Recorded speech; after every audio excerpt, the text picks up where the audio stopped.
Moïse Katumbi ne veut plus de travailleurs kassaïens chez lui. Bonjour, là vous êtes. Suivez cette vidéo avec moi. Là, on est bloqué à la porte. On est bloqué que on va vérifier dans le véhicule s'il y a des kassaïens qui ne peuvent pas entrer au boulot. Donc, c'est compliqué la mobilisation.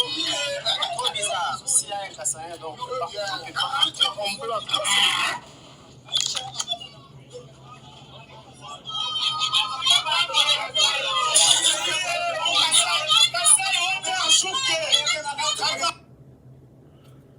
Voilà, la vidéo dit ceci. Moïse Katumbi interdit désormais aux kassaïens travaillant chez lui d'accéder à sa ferme.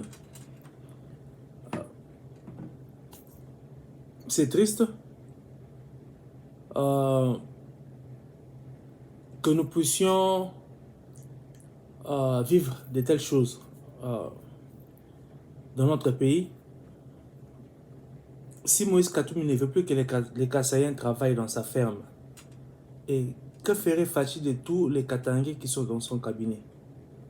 Le chef d'état-major du Grand Katanga, le premier ministre du Grand Katanga, son directeur de cabinet du Grand Katanga, et j'en passe. Ces kassaïens n'ont rien à voir avec les déboires politiques de Katumbi. Et ça, c'est une attitude dangereuse puisque cela montre à quel point Katumbi est rancunier. Et si aujourd'hui c'est avec les kassaïens, demain ça sera avec qui? Nous devons vraiment condamner ce genre d'attitude. Les pauvres peuples n'ont pas à subir les conséquences politiques de la défaite d'un candidat. Le Congo appartient à tous les Congolais. Les Congolais ont le droit de travailler partout où ils sont.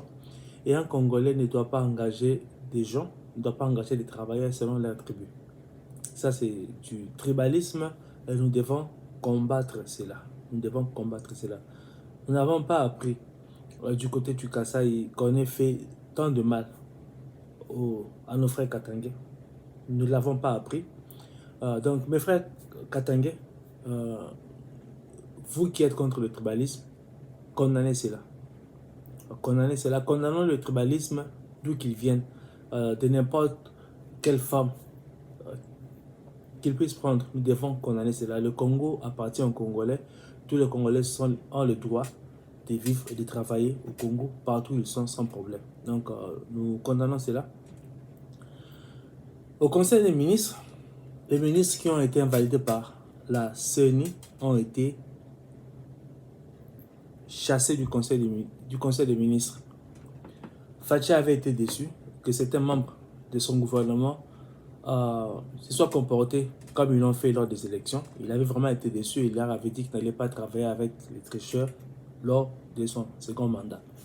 Et c'est ce que nous sommes en train de voir maintenant. On les a mis à la porte. Je ne sais pas quelle sera la suite. Est-ce qu'ils vont démissionner du gouvernement? Puis bon, de toutes les façons, Fachi, après la publication des résultats définitifs des élections législatives, je pense que voilà, Fachi va nommer un informateur pour identifier la majorité présidentielle, la majorité parlementaire plutôt, et puis informateur du gouvernement et puis le gouvernement. Donc, je ne sais pas combien de temps ça va prendre. Déjà, Fachi va prêter serment le 20.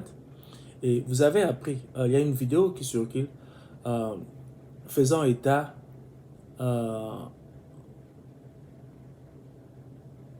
d'une planification des enlèvements à Kinshasa. Donc à partir du 11 janvier jusqu'à la fin du mois. Donc faites très attention, contrôlez vos déplacements. Je ne sais pas si j'ai encore l'audio ici avec moi.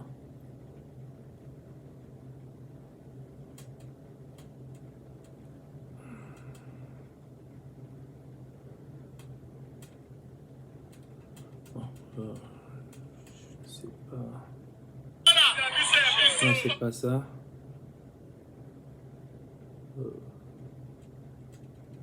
Bon, je ne l'ai plus. Hein. En tout cas, il y a un audio qui a circulé comme quoi des gens se préparent encore pour commencer à enlever, surtout les jeunes filles. Donc, faites très attention et puis prévenez vos proches. Pour être vraiment prudent, faites attention, n'entrez pas dans des voitures inconnues et puis évitez d'être isolé la nuit. Donc, c'est juste cette petite vidéo que j'allais faire aujourd'hui pour condamner le tribalisme à l'égard de qui que ce soit. Et en l'occurrence, c'est l'attitude du candidat malheureux à la présidentielle, Moïse Katumbi, qui ne veut plus de travail kassaïen dans sa ferme. Vous avez vu la vidéo. Bon, merci beaucoup. Bon week-end à vous. Nous allons revenir avec une émission un peu plus longue prochainement, mais en tout cas, portez-vous bien. Merci beaucoup.